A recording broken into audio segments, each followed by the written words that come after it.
ఇలాంటి మాటలు వింటుంటేనే నాకు కొన్ని మాటలు గుర్తుకొస్తాయి. కృష్ణుడిని బచ్చా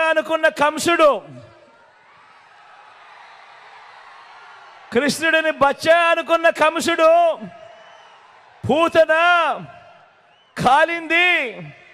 ఇప్పుడు బాబు వాన్ మీద నిలబడిన ముగ్గురు మాదిరిగా ఈరోజు గుర్తుకొస్తా ఉన్నారు. రాముడిని బచ్చా అనుకున్న మారీషుడు, సుబాహుడు ఇప్పుడు రామూజీ వేషంలోనూ ఓ ఆంధ్రజ్యోతి రాధాకృష్ణన్లా ఈరోజు కనిపిస్తా ఉన్నారు.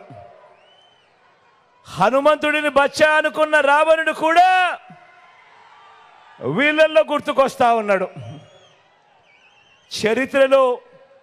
చరిత్రలో పోయే కాలం వచ్చినప్పుడు, చరిత్రలో ఓడిపోయే కాలం వచ్చినప్పుడు విలన్లందరికీ కూడా అటువైపున హీరోలందరూ బచ్చాలుగానే కనిపిస్తూ ఉంటారు.